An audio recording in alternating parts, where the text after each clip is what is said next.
jërëjëfati ci ànd bi ak zone 7 TV xibaar yi li ci gën a fës lu toll si ñeent fukk ak juróomi doomu aadama am nañ li nga xam ne moo di coronavirus fanweer ak juróom-benn ñu ngi si bërëbu réanimation juróom-benn fukk ak juróom-benn daal dinañu wér ci bile feebar leeral yi dinañ ci ànd ak directeur de la prévention ministère de la santé di El Hadji Mamadou Ndiaye. waa programme d'appui au développement économique et social du Sénégal ñu ngi wéyal seen enquête ngir financer jigéen ñi fii ci biir Bambilor tase nañu sax ak jigéen yooyu dinañ si ànd ak Mbaye Joxaane ci micro Joël Janvier Mendy jigéen ñooñu sax li leen soxal mooy ndax financement boobu dina jaar yoon. Abdoulaye Massali def na ci ab micro trottoir xëtu yéeni kay moo daal di buur yi le xibaar nees tuut ñu yaatal ko.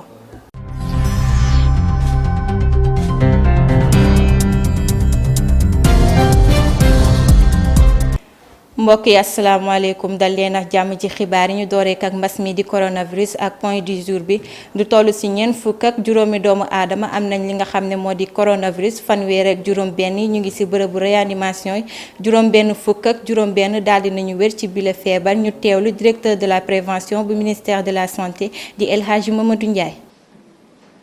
ma jottali leen communiqué bi bàyyeekoo ci ministère de la santé et de l'action sociale. tey talaata fukki fan ci weeru juillet bi ñu nekk ministre de la santé et de l'action sociale jot na résultat examen virologique yi may waaj a lim ci juróomi ñaar téeméer ak juróom benn fukk ak ñeent test yi ñu def ñeent fukk ak juróom ñoo ci positif ci ñooñu fanweer ak ñett ñoo ciy cas contact moo ñuy jaxasoon ak jaro ji am nañu ñaari cas importé mooy ñi jóge bitim réew kenn ki mu ngi duggee côté Richard Toll keneen ki ci aéroport international Blaise Diagne bu Diass am nañ ci fukki cas communautaire ñi nga xam ne jot nañ ci doomu jàngoro ji waaye xamuñu fu ñu ko jëlee ci ñooñu nag Parcelles Assainies am na ci ñett Touba am na ci ñaar Cité Apix am na ci benn Jaxaay am na ci benn Kaolack am na ci benn Richard Toll am na ci benn Thiaroye Azur am na ci benn juróom benn fukk ak juróom benn si ñi ñu entré woon wér nañu bés ni ki tey bu ci yàlla àndee dinañu génn fanweer ak juróom benn cas ñi ci réanimation ñu ngi sant yàlla ni ki dem na ku ñu ñeneen ñi des ci hôpital ñu ngi am tan ci bésu tey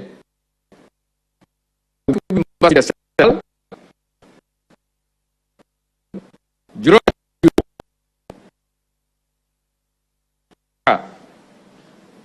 ci ñooñu juróomi junni ak juróomi téeméer ak juróom-ñett fukk téeméer ak fukk ñàkk mu des ñaari junni ak juróomi téeméer de santé et de l'action sociale. maa leen ko doon junj sànq ci boppu xibaar yi waa programme d'appui au développement économique et social du Sénégal ñu ngi wéyal seen liggéey fii ci biir Bambilor ñoom nag li leen fi tax a ñëw mooy def ab enquête ngir financer jigéen ñi tànn nañu ñetti gox ci biir département bu Tëngéej ñu teewlu Mbaye Joxaane ci micro Joël Janvier Mendy. En train de faire une étude de référence sur les communes cibles du PADES. Bon, le PADES a ciblé ici au niveau du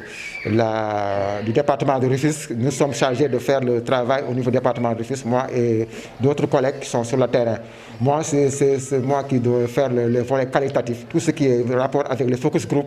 tout ce qui est rapport avec l'entretien individuel et les entretiens au niveau individuel, les entretiens au niveau des structures. C'est moi qui est chargé de faire ce travail-là. La commune de Bambilor, la commune de Tivaouane-Peulh et la commune de Yène. De faire ce qu'on appelle un focus group. Les sociologues appellent un focus group. C'est une sorte d'enquête. On rassemble une dizaine, voire même une quinzaine de personnes. On pose des questions et ils répondent à leur tour. Chacun donne son avis sur la question qui a été posée. Voilà. Les cibles du PADES, c'est le PADES a ciblé les femmes. Les femmes les femmes, les groupements de femmes, ce qu'on appelle les groupements de femmes, les groupements de promotion féminine, ce qu'on appelle dans le jargon PDS les GPF. On a ciblé les GPF, les femmes âgées de 35 ans et plus, les GPF, les groupements de femmes qui ont un groupement qui a 5 ans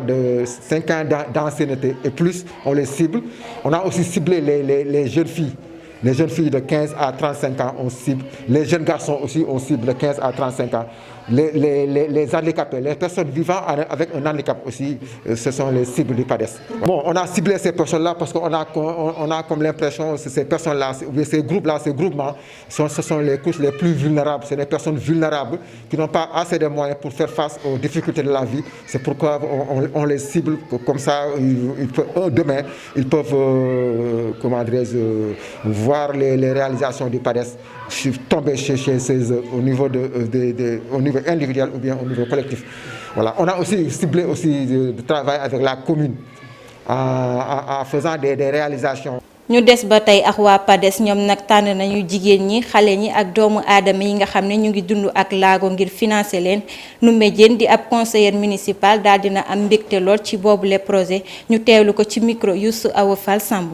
waaw rencontre bi nga gis mooy tey PADES mooy programme bi nga xam ne day jàppale ndaw ñi jàppale jigéen ñi jàppale ñi nga xam ne ñooy handicapé dañoo ñëw ci biir commune Bambilor bi ñëwee ci commune Bambilor nag ñuy liggéey ak maire bi ma nekk seen point focal communal tey nag ñi nga gis ay femmes la ñuy defal ay enquêtes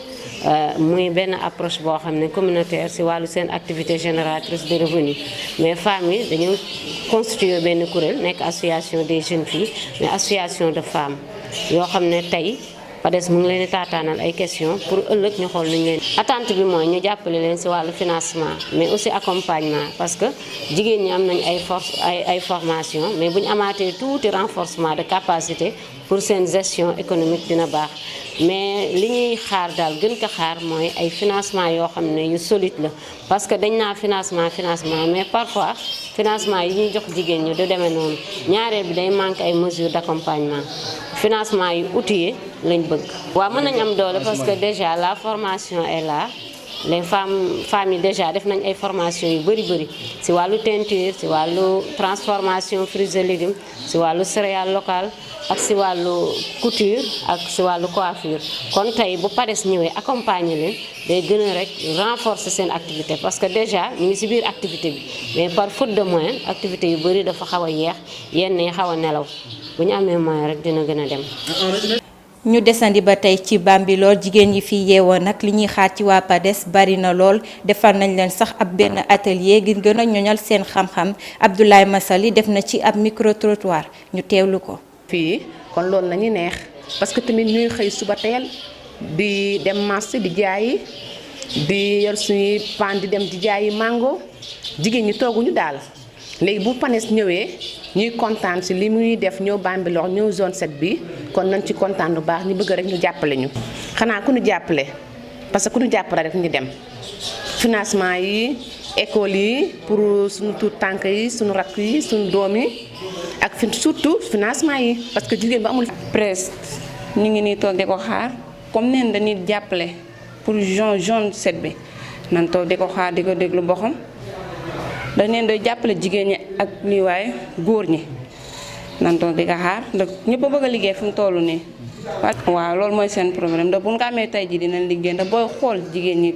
dañuy tës-tësi rek. li ñuy xaar ci waa PADES pour ñu dimbali ñu ndax ñun suñu association jeune fille bi liggéey rek la ñuy def te def nañ formation yëpp def nañ ko léegi dañuy xaar rek ku ñu dimbali jàppale ndax soo xoolee marché bi li ci ëpp yëpp ay jigéen lañ mais amuñu ku leen jàppale ñun daal bëgg nañu jàppale suñu jigéeni waa Bambilor yi daal. waa ci li ñu yaakaar ndax tey bi ñu taseeg PADES yaakaar naa ni dina changer. ci li ma foog. noonu la ñuy jaaree dem xool xibaar yi am ci xëtu yéenekaay ñu ànd seeg Alioune Badara Diop. bismillah ba ci li nga xam ne mooy rapport inspection générale d'État 2016 2017 2018 rawatina 2019 mu mel ni mbir moomu lee jot na taggatémbe bi ñu sukkandikoo ci gi nga xam ne mooy l'APS l'ICC sort de sa quarantaine maanaam ICC moom moomu lee jot na génn ci li nga xam ne mooy quarantaine am bu ñu sukkandikoo ci quotidien moom moomu lee mu ngi wax ci li nga xam ne mooy gestion bi nga xam ne noonu la ñuy doxalee li di parking automobile d'état yi nga xam ne moo nekk inspecteur général yi nekk ci état bi lee mun mel ni dañoo luubal li nga xam ne mooy wàllu voiture yi nekk ci diwaan bi lee maanaam oto yi nga xam ne moom la nguur gi di dawal dañ koo luubal waaw dañ koo luubal moo tax mbir moomu lee jur na li nga xam ne mooy ralentissement waaw li nga xam ne banque yi jot na ralentir koppar yaa ngay dem desandi ci li nga xam ne moom mbir moomu lee oto yoo xam ne mu mel ne juróom-ñetti fukki oto yoo xam ne jëndoon nañ ko ci atum 2018 te finalement yu tolloog juróom-ñetti fukki téeméer ak juróom-ñett ak ñaar moom lañ jotoon a commandé li nga xam ne mooy oto yooyu lee ba tax la ko di jéemoom des na ci force publique demul mu des mu ngi dénoncé ci li nga xam ne mooy wàllum luubal oto yooyu l'état essaie démembrement maanaam nguur gi mu ngi wéy di luubal le témoin ko di jéemoom addu ci li nga xam ne mooy wàllu mairie yi ak hôpitaux yi Descos FERA ak DAC ministre bi moom jot na épinglé li nga xam ne mooy ministère boobu lee maanaam jot na ci dëgg tànkam bu ñu sukkandikoo journal boobu lee mu mel ni gestion boobu lee 2017 2018 tama toog li nga xam ne mooy fukk ak juróom-ñaar sommet francophonie boobu lee ak li nga xam ne mooy pèlerinage à la Mecque bu 2020 bii nii témoin ko di jéemoom ñëw ci wàllu administration générale ak li nga xam ne jot nañ ko tuumal kii di ministre bi lee wàllum texte législatif maanaam texte yi nga xam ne dañ ko bind foofu ca niveau assemblée ba dese na ci li nga xam ne mooy au banquet des magouillas luubal bi nga xam ne ñu ngi koy faral di gis ci diwaan bi lee rawatina ci wàllum télécommunication maanaam ARTP moom moomu la jot na may lu toll juróom-ñetti milliards ñi nga xam ne ñooy Expresso journal moom ba tey muy dese na ci mbir moomu lee muy mel ni luy toll juróom-ñetti téeméeri millions ak lu toftal mbir moomu lee jot na ko dépassé dese na ci li nga xam ne mooy ICC moom moomu lee mu ngi révélé rapport bi nga xam ne jot nañ koo am ci atum 2016 2017 2018 ak 2019 mu mel ni mbir moomu la jot nañ koo jébbal ki nga xam ne mooy jawriñ bi libération àdduna ci bampo la sur les derniers publics maanaam coow li nga xam ne mu ngi am ci li nga xam ne mooy dernier public yi lee ba tax na enquête yéen i kaay ñoom yaatal na ci bu baax a baax défoncement moom lee wàllum Descos mu mel ni mbir moomu lee jot na tagga témbee maanaam jot na am ay luubal yu si am ci diwaan boobu lee jot na am ay luubal yu si am bu ñu sukkandikoo ci ki nga xam ne mooy ARTP